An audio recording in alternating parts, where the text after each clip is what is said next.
é hora da gente ter aqui a estreia da participação do advogado Basílio Zecchini, amigo nosso, para falar sobre o dia a dia da cidade. A gente já tem às segundas-feiras a participação do vereador Kiki Brau como nosso convidado. Às quintas-feiras, o Lincoln Xavier, que é especialista em marketing político e campanhas eleitorais, colaborando com a gente.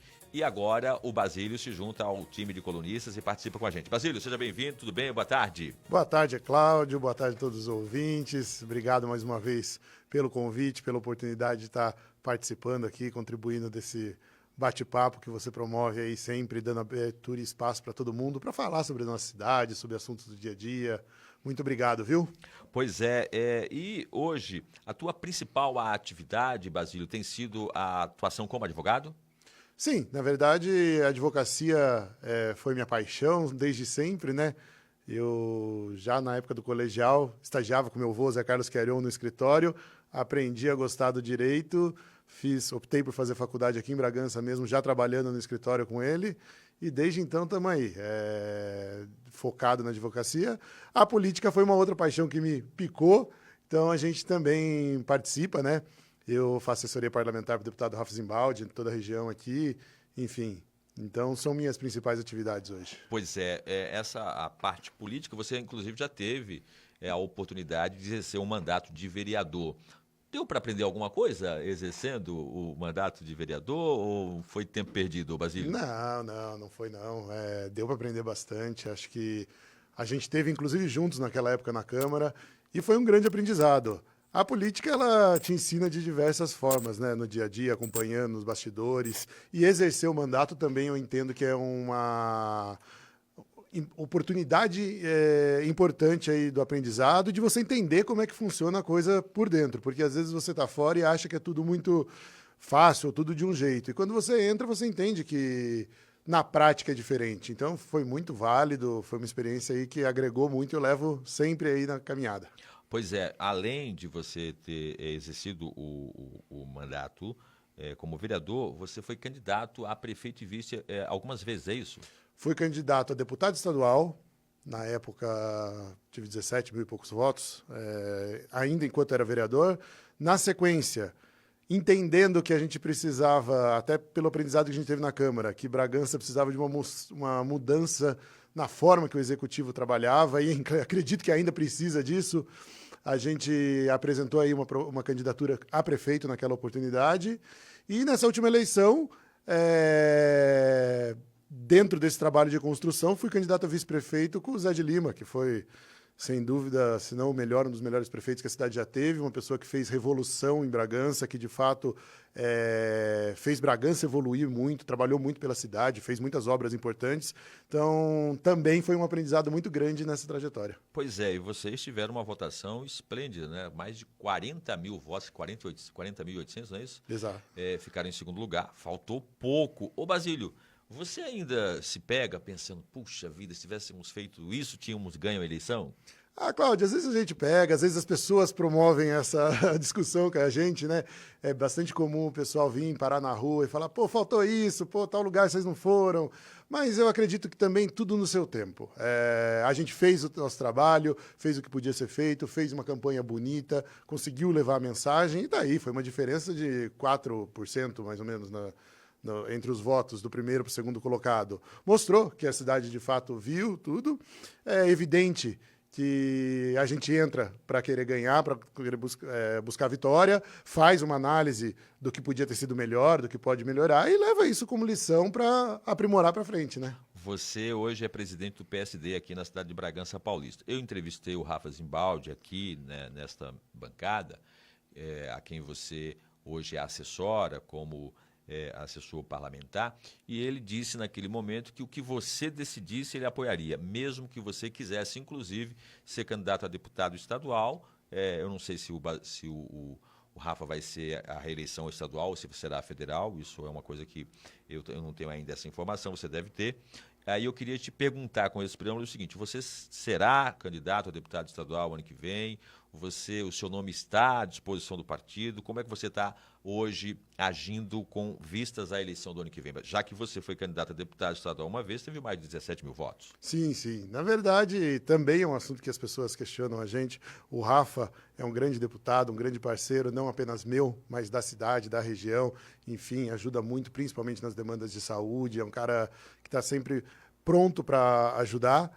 E hoje a minha ideia é trabalhar para reeleger o Rafa estadual, para reeleger o Saulo Pedroso, nosso federal, inclusive para contar com o apoio deles para mais para frente num projeto em 2028 a gente poder apresentar um projeto para Bragança. Hoje o cenário é esse, o Rafa de fato já falou aqui na rádio e constantemente fala que dá essa liberdade e tudo mais, mas eu vejo que é importante a gente ter essas forças políticas dentro da Assembleia Legislativa do Estado, dentro da Câmara Federal. Tanto o Rafa quanto o Saulo são parceiros que a gente pode se socorrer deles para as demandas que a cidade tem, para a busca de recurso, para, enfim, temas. A gente vê aí questão de estradas, o Saulo batalhando Fernão Dias, a questão das estradas locais, a questão de vagas em hospitais, enfim, os deputados podem ajudar muito. E às vezes por ego você acaba saindo, se colocando, e perde a oportunidade de fato eleger alguém ou reeleger alguém que tem esse compromisso e que ajuda. Então, no momento, para mim, o cenário desenhado é esse. Mas, como dizem, a política é como nuvem. É como nuvem, muda muito, né? Ô, Basílio, o Edmir Chedid está fazendo falta como deputado estadual? Para a cidade, eu falo. Cláudio, assim, eu acho que, e até de forma bastante sincera, eu acho que o Edmir, ele, por estar muito tempo lá, os últimos mandatos dele foram meio acomodados. E não é uma crítica. Eu acho que tudo na vida, você depois de muito tempo fazendo a mesma coisa, então você acaba se acomodando, sem novos desafios, sem novas coisas. Não é criticando, mas assim, na última campanha, inclusive, a gente falou, e ele até que tentou tirar essa propaganda do ar, mas a Justiça manteve, que ele foi um deputado que não mandou verba para Bragança. Ele não conseguiu comprovar isso. Se você pegar, tem um pedido que eu fiz, na inauguração, quando a prefeitura comprou o preventório, o prédio, ele anunciou lá, vou mandar R$1 milhão. Cara, esse dinheiro nunca você pede na prefeitura. Entrou esse dinheiro, deputado? Pede no gabinete da Assembleia. Veio? Não veio. Então, eu acho que acabou se acomodando dentro da função dele de deputado lá e nos últimos mandatos não estava entregando o que a cidade precisava. A gente vê temas aí, hospital regional, duplicação de estradas, a questão dos trevos, eram temas que assim ele se propunha a resolver, eram levados, os vereadores da base dele, em todo o mandato da Câmara, levavam isso para ele, só que a gente não via resultado. Então, eu acho que deu uma oxigenada, permitiu. O Rafa, tem outros deputados que têm tentado atuar com mais força aqui em Bragança também, têm aparecido. E é importante, a política precisa desse tipo de renovação, né? Então, na sua opinião, ele não está fazendo falta para Bragança como deputado? Não, hoje eu não vejo que, de fato, faça que Bragança esteja sofrendo alguma coisa, até porque está muito bem representada. Como eu falei, Saulo e Rafa são dois parceiros aí que levam as demandas que tem. O Edmir tem relação com um monte de deputado, então também ele tem essa abertura, eventualmente, se ele precisar. Bom, a gente continua falando do ano que vem, porque é um momento de transição e as lideranças políticas se movimentam. Você, como presidente de partido, é chamado a todo momento para opinar. E o cenário de Bragança, ele se apresenta assim hoje. Nós temos o delegado seccional Sandro Montanari colocando o nome à disposição para uma candidatura. O vereador Juninho Boi colocando o nome à disposição. O prefeito disse lá atrás que o filho dele, Vitor Hugo Chedid, é um pré-candidato a deputado. Agora, a Gazeta Bragantina anunciou que o Elmir Chedid poderá ser um pré-candidato. O vereador Bruno Sucesso, que tem feito uma oposição ferrenha ao Edmir Chedid, tem o nome dele aparecido em pesquisas. Você, mesmo dizendo que no momento não seria a prioridade, também o nome aparece. Agora, ultimamente, a Fabiana Alessandri, depois que foi à oposição, comenta-se o nome dela. O José de Lima, que insistentemente é convidado tanto pelo Saulo quanto pelo Kassab, não tem uma definição. Hoje mesmo nós tivemos uma entrevista do Kassab hoje aqui na rádio, falando que ele tenta incentivar o Zé de Lima a ser candidato a deputado estadual. A gente sabe que se o Zé de Lima se decidisse ser candidato, ele nunca foi candidato ao Legislativo Estadual, poderia ter aí uma junção de forças para ajudá-lo. você, agora eu vou perguntar como presidente de partido, como é que você enxerga isso aqui para Bragança? É bom ter esse, digamos, esse grande número de, digamos assim, pré-candidatos? Ah, Cláudio, eu acho que é bom. Eu vejo que é importante e saudável esse debate para os nomes aparecerem. A gente está aí há pouco menos de um ano da eleição, há cerca de 6 meses, mais ou menos, da época de convenção, de você começar a trabalhar isso de forma mais firme. E é natural, nesse momento, os pré-candidatos, pessoas que têm intenção, se colocarem à disposição, testar o nome, buscar apoio para conseguir isso.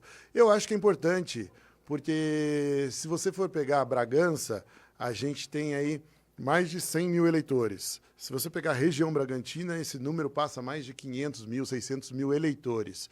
Bragança tem condição de ter, de fato, mais representantes. Sempre teve essa condição. Acho que esses nomes, com o passar do tempo, acabam diminuindo esse número, isso é natural, né? Mas acho que é bacana. E acho ainda mais que a cidade precisa, de fato, valorizar esses nomes que se colocam, porque não é fácil você colocar o nome numa eleição, você ir para a urna, você pedir voto, mas é extremamente importante essa representatividade. A gente fala, é importante ter pessoas eleitas que estão conectadas com a cidade, que têm compromisso com a cidade, porque senão, às vezes, acaba votando uma pessoa que nem sabe onde fica Bragança, e na hora que, não temos, as filas de exame estão do jeito que estão, leito de coisa de hospital faltando, as estradas precisando de alguma intervenção, e esses deputados acabam levando o voto da cidade, mas nem trabalham. Então é bacana isso, acho que é extremamente saudável a pluralidade de nomes, acho que isso faz parte do amadurecimento, e vejo que Bragança tem cada vez mais permitido isso. Ficou muito fechado por muito tempo, né, o cenário aqui em Bragança. Hoje eu vejo que a cidade está se permitindo, a população está, de fato, trazendo outros nomes, a população várias vezes sugere, inclusive, nomes que devem sair não apenas para deputados, mas você vê, tal pessoa está fazendo um trabalho legal, sendo uma liderança, precisava sair para vereador, e isso vai criando uma renovação que para a política é muito boa. Basílio Zecchini, advogado, presidente do PSD, bate um papo com a gente. A partir de hoje, às quartas-feiras, ele estará por aqui colaborando, trazendo a sua visão sobre alguns acontecimentos de Bragança. Falar nisso, nós tivemos recentemente uma situação envolvendo o prefeito Edmir Chedid, que nos últimos 60 dias estava mais tranquilo. A última confusão tinha sido aquela que ele chamou o vereador Fábio Nascimento para sair no braço. E houve aquela repercussão negativa, evidentemente. E agora, ele, nas reuniões do governo social, isso estava no plano de governo, é uma cópia daquilo que o pai dele já fazia, que era governo social presente, e houve um bate-boca lá dele com uma moradora. Como é que você vê isso, Basílio? A maior autoridade do município em termos de executivo, batendo boca com um cidadão que ele convidou para estar lá opinando sobre os problemas da cidade. Cláudio, foi uma situação muito desagradável, né? Eu até depois recebi logo naquele momento um vídeo sobre isso, nem comentei na hora, quis entender melhor do que se tratava e depois fui entender. Essa moradora estava com a mãe dela lá, enfim, a mãe parece que falou mais alto, isso incomodou, e o prefeito foi tirar a satisfação. E aí depois essa moradora acaba também falando mais alto, mas eu imagino minha mãe, minha irmã ali numa situação, vem o cara com o microfone para cima, vem tudo aquele monte de homem em volta, que é o secretário, que foram tudo em volta, ninguém levantou para defender essa mulher ou para apaziguar ânimos, né? E ele falando no microfone, gritando no microfone, é óbvio que a mulher vai ficar nervosa, qualquer pessoa ficaria, ainda mais ela, com a mãe dela ali do lado, enfim. Uma situação extremamente desagradável, né? Que, não sei, demonstra um pouco de falta de controle ali nisso.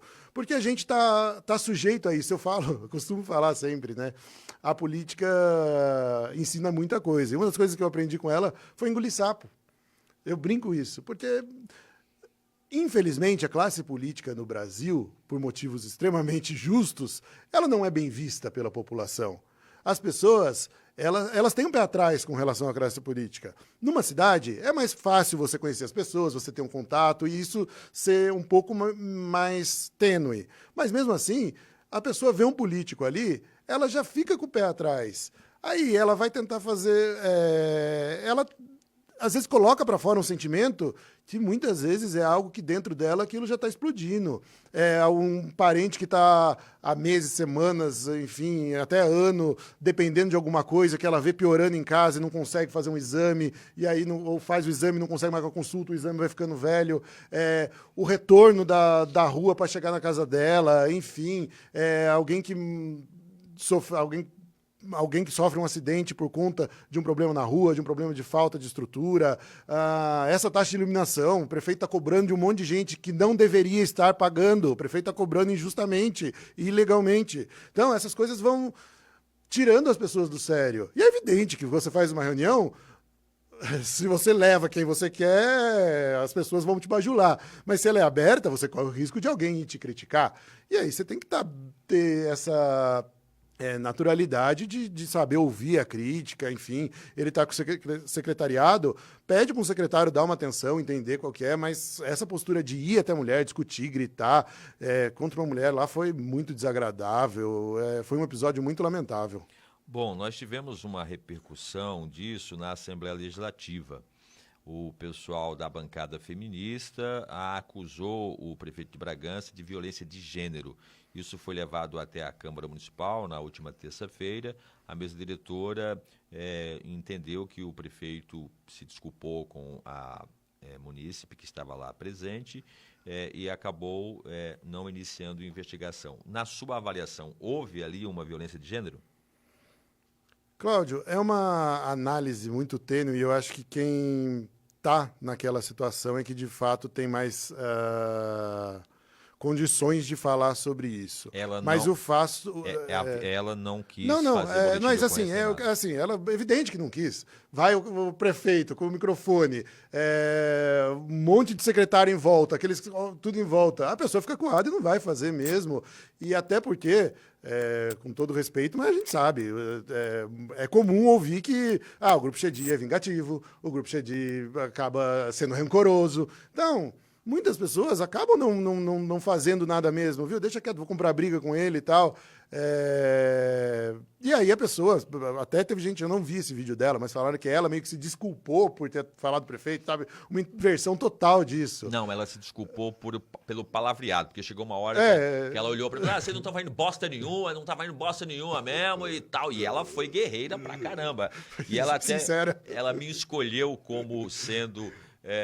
o canal para divulgar a versão dela, mandou um vídeo pra gente de 15 minutos. Ela não é boba, não. Ela está por dentro do que acontece na cidade, ela está acompanhando e ela foi lá com uma prioridade. O filho dela, de 7 anos, tem um problema de saúde e ele usa aquela bombinha, questão de pulmão, não é? Tem um nome aí, eu não estou lembrando agora. Ele usa, tem que passar no pneumologista, fazer um acompanhamento. E ela foi lá para falar disso, não é, do problema da saúde, para falar de uma situação daquele morro que tem ali na Vila Bianchi, que o pessoal acha que tem que ter um guarda-reio ali, porque já caiu o veículo. Sei, perto da rotatória ali. Sim. Ela mora ali atrás. Então, tá. Ela foi cobrar isso, e ela cobrou um outro assunto e participou normalmente. O problema é que, como aquela escola estava cheia de gente, e o prefeito estava lá na mesa falando com o pessoal e respondendo para os secretários, chegou uma hora que realmente a mãe dela estava falando um pouco mais alto, mas não por culpa dela, por culpa da equipe do prefeito, que foi lá conversar com ela para explicar, olha, o que a senhora pediu, a gente vai fazer um encaminhamento, preciso pegar o nome da senhora aqui, mais uns detalhes. E aí a mulher fala alto, a mãe dela fala bem alto mesmo, a filha mesmo admitiu. E aí o Jorginho chegou lá e foi tipo assim, baixa o tom aí, tipo... cala a boca, né? Quando ela ouviu cala a boca para a mãe dela, aí virou o inferno, né? Aí deu toda essa confusão. E aí ela divulgou... Lamentável. Muito lamentável. Assim, sabe, eu vendo a situação, o que é que o prefeito poderia ter feito no máximo ali? Era com o microfone. Gente, está atrapalhando aqui a nossa reunião. Dá para vocês falar um pouquinho mais baixo aí, por favor? E aí, num segundo momento, se a pessoa não obedecer, olha, eu vou pedir para a senhora se retirar porque está atrapalhando a reunião. Era o máximo que poderia ser feito. Já tinha assessores dele ali, ela até cita que o Ricardo Oliveira foi lá desde o primeiro momento, pedindo desculpas pelo ocorrido, se colocando à disposição, porque ele viu que houve um exagero, né? Houve um exagero por parte do Jorginho, que nega, disse que não mandou ela calar a boca, só mandou baixar o tom de voz. Existe aquele caso que você falou, aquele monte de homens ao redor de duas mulheres, estava lá Jorginho, Ricardo Oliveira, o prefeito, Kleber Sentini, um rapaz da imprensa e duas mulheres no canto ali, encostada. Realmente, ali houve, no mínimo, uma coação, né? É uma situação, viu, é lamentável. Lamentável. Basílio Zecchini participa com a gente a partir dessa quarta-feira. Basílio, você foi vereador, a gente trabalhou juntos lá, éramos opositores, né? Você sempre teve uma linha, eu sempre tive outra, a gente discordava respeitando um ao outro. E eu queria saber de você, como é que você avalia hoje o Legislativo Bragantino? Bom, Cláudio, Eu vou entrar no caso da Soninha, mas primeiro eu quero saber se uma avaliação genérica Não, sua. não, Que assim, pela primeira vez. eu vejo que hoje o Legislativo está, de fato, mais plural. Na nossa época, a gente éramos poucos, 5 vereadores no máximo ali da oposição, que não tinha quórum para nada. Inclusive, eu até falo, tem um monte de denúncia que na época a Câmara não quis aprovar, a gente não conseguia apurar nada, e o Ministério Público está estourando agora. E aí faz quase 8 anos que eu não sou mais vereador e ainda tem coisa vindo aí, enfim, tem coisa aí no Ministério Público. Tem que dar depoimento. Porque, enfim, a Câmara naquele tempo se omitiu de muita coisa. Agora, independente do perfil de cada vereador, a gente vê que tem mais pluralidade. Sim. Eu vi, inclusive, uma publicação aí, acho que do Kiki Brown, falando que eles conseguiram assinatura para instaurar uma CPI, uma CEI aqui, né? E, pô, isso a gente nunca conseguiu lá atrás. Então, demonstra que a Câmara, pelo menos, está com um pouco mais de liberdade de trabalho, está com um pouco mais de possibilidade de fazer a função dela mesmo, que é dar voz à população. Nesse ponto, eu acho que é bem positivo. E isso ocorreu devido à briga do aumento do IPTU, né? Porque o prefeito que tinha conseguido eleger a maioria na Câmara, perdeu a maioria nessa discussão. Sim, quando esse mandato começou, o panorama era mais 4 anos do Grupo Chedi comandando a prefeitura e o Legislativo, né? O Legislativo carimbando. 13-6. Mas a questão, a inabilidade aí da prefeitura com a questão do IPTU gerou enfim, a falta de diálogo, gerou uma insatisfação muito grande na população e a população cobrou isso do Legislativo e o Legislativo ouviu. De fato, os vereadores da base do prefeito acabaram tendo oportunidade de ouvir a população, de ver que não estava legal do jeito que estava caminhando, e muitos, não vou nem falar que se tornaram oposição, mas estão tendo uma postura um pouco mais independente. E isso é extremamente saudável. Olha, teve o caso que a OAB entendeu que a vereadora Soninha da Saúde acabou desrespeitando as prerrogativas do procurador jurídico da casa, doutor Romeu Tafuri. Você está por dentro desse assunto, evidente. Como é que você tem acompanhado também como advogado? Porque agora a Comissão de Ética vai investigar a fundo a situação. Cláudio, eu soube disso, a princípio, pelas notícias de jornal. Eu vi que os jornais replicaram essa questão dessa informação que ia ser votado, que tinha um ofício da OAB e tal. Te confesso, nesse primeiro momento, eu não fui atrás disso, tá?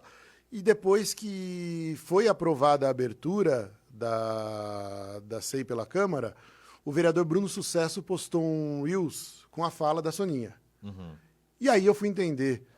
Quem puder, depois assista. Eu vou depois replicar. Depois da entrevista aqui, eu vou replicar no meu para ver essa postagem do Bruno. Porque aí eu vi a postura da vereadora.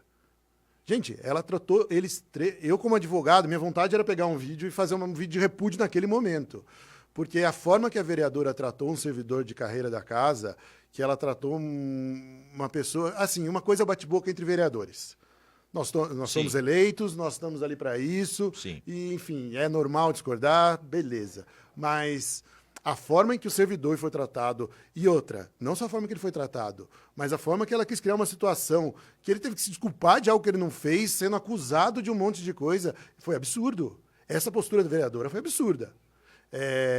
Fico feliz que a OAB, de fato, tenha tomado conhecimento disso, tenha, de fato, buscado essa ação. Entrou porque com a representação. Foi absurdo. O que a vereadora fez não se faz. Se a gente começar a permitir que um vereador acha que tem poder para passar por cima de quem quiser, para falar o que quer, gente, onde que a gente vai chegar? Por diversas vezes, enquanto eu estava na Câmara, discordei do Romeu. Por diversas vezes.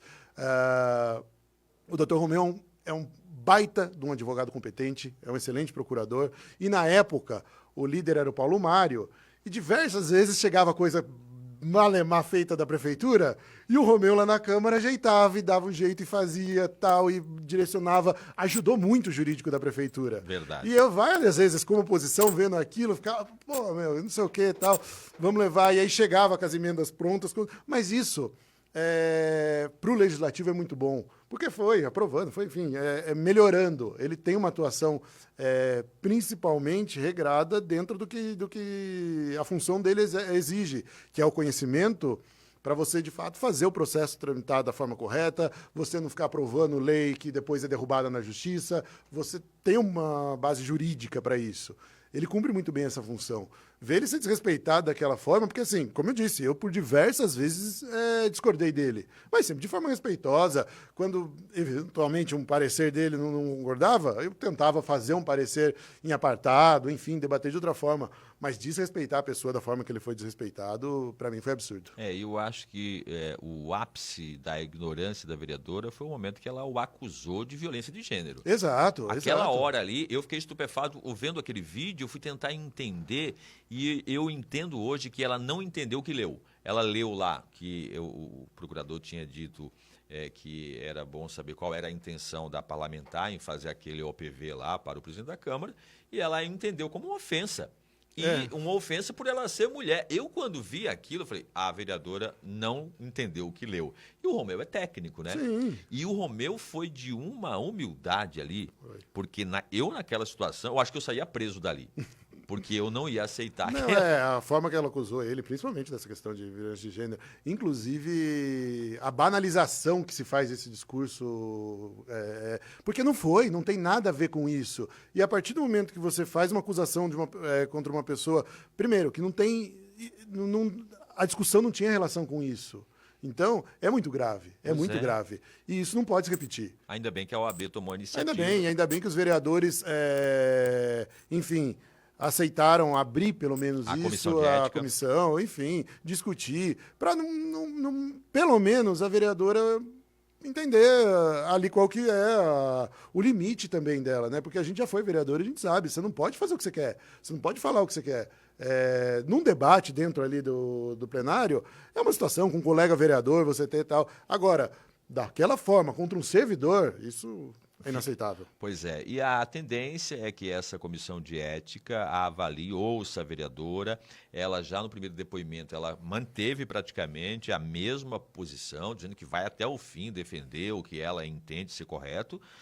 Aí tem o vídeo, tem a oitiva do procurador jurídico da Casa Romeu, ela vai ser ouvida e depois os vereadores, são 5, vão votar o parecer. E aí eles podem dar uma advertência por escrito para ela, tem advertência por escrito, suspensão do mandato por algum tempo e, no pior das hipóteses, que não vai acontecer nesse caso, que seria a cassação do mandato. Então, eu até entendo que se os vereadores quiserem realmente serem justos nessa situação, tem que aprovar pelo menos uma advertência por escrito à vereadora, para ela entender que ela não é o Obama, né? Não, exato. Acho que é importante para ter essa advertência, ficar registrado que essa situação aconteceu, enfim. Exatamente. Basílio Zequino, nós temos agora 5 minutos para terminar nosso bate-papo. Nossa! Olha como passa rápido, porque já vai dar 6 horas e 6 horas vai ter aí a equipe de esportes para o jogo do Bragantino.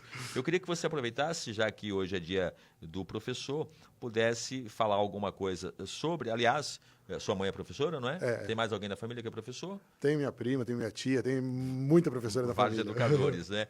E o prefeito Edmir Chedid está esquecendo de cumprir a legislação aí. Tem uma homenagem agora, que é o Educador Nota 10, que deveria ser feita agora em outubro. E parece que ele vai transferir para dezembro.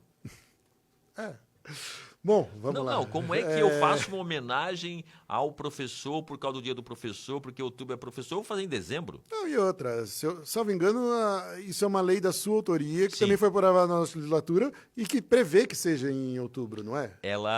A tradição não está estipulado na lei que obrigatoriamente tem que ser outubro, mas a gente fez Sempre foi na época da comemoração do Dia do Professor. Todas, em outubro. E esse ano eles tinham a oportunidade de fazer até no Dia do Professor. Exato. Porque é uma solene, uma sessão Sim. solene que poderia ser feita hoje, né? Por exemplo. E aí o pessoal da Secretaria de Educação está dizendo que já fez os trâmites lá, porque nesse caso é mérito, né? Infelizmente a Pocaya contaminou essa lei.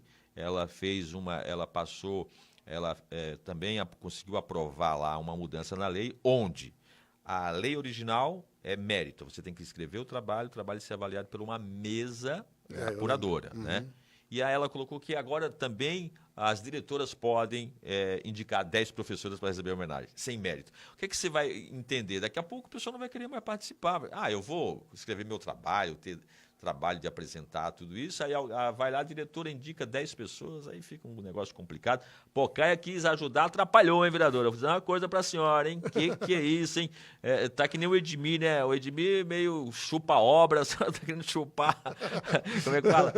É a autoria do negócio, né?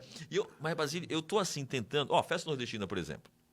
O prefeito mandou lá para a Câmara uma lei, até fiquei feliz, porque no meu caso era só moção. Eu fiquei feliz dele entender, e a gente estava sofrendo em fazer em agosto, porque estava chovendo, estava dando uma azada. Os 3 últimos anos, a gente trabalhou demais para a festa e chegou no dia, choveu, ficou frio. Festa nordestina, no frio, não dá, o povo não vai. Aí ele mudou para outubro, era para o dia 8. Um projeto só com um artigo, ele ainda teve que colocar uma emenda. Dia 8, acho que alguém falou, prefeito, não vai dar tempo de fazer. Está muito em cima. Aí ele falou, então tá bom, então vamos colocar que vai ser no mês de outubro. Maravilha. Agora o secretário de Cultura e Turismo lançou um edital para fazer a festa no dia 8 e 9 de novembro. Bom, Cláudio, essa questão é mais reflexo do que a prefeitura está tratando essas coisas. Mas a fala falta o que de você está seriedade. pensando, eu estou vendo que você está se segurando. É que eu preciso dar parabéns para os professores antes de acabar o programa. Então vamos lá. Então vamos falar do professor. Mas eu acho que isso, na verdade, é uma falta do planejamento. As coisas parecem estar muito perdidas na prefeitura. Concordo. E aí você não está conseguindo planejar as coisas. Esse calendário... Você assumiu a equipe... Aliás, no governo de transição, já pegaram e falavam, bom, Bragança tem isso aqui na cultura, é isso aqui que a gente tem que fazer, vamos programar para o ano. Isso você consegue fazer a cidade, de fato, se dedicar para isso, né? Mas, enfim, semana que vem eu tô aqui de novo e a gente vai poder falar de novo desse assunto. Eu quero que você fale agora dos professores. Quero falar dessa classe de profissionais que, enfim, eu tenho um respeito, um amor muito grande, como eu disse... Minha família, minha mãe, minha tia, minha madrinha, minha prima, enfim, tem muitos educadores. Eu vejo de perto o que é o desafio quando ele aumenta cada vez mais. O vereador Mauro Moreira colocou um vídeo, inclusive, falando alguns dados de quanto está difícil, quanto menos pessoas estão querendo e o déficit vai ter de professor nos próximos anos. E esse é um cenário que só muda se a gente de fato valorizar, se a gente de fato der subsídio, se a gente tiver gestões que respeitem o professor, que sejam técnicas, que não persigam o professor. Fica aqui hoje minha homenagem a todos os professores de educação básica, educação infantil, fundamental, médio, faculdade, professores de, enfim, tantos esportes que a gente tem. São pessoas que fazem a diferença, de extrema importância e que precisam da defesa. Nós que estamos envolvidos com a classe política, precisamos ter sempre como bandeira prioritária a defesa do professor. Basílio, muito obrigado e até quarta-feira que vem. Eu que agradeço. Até lá.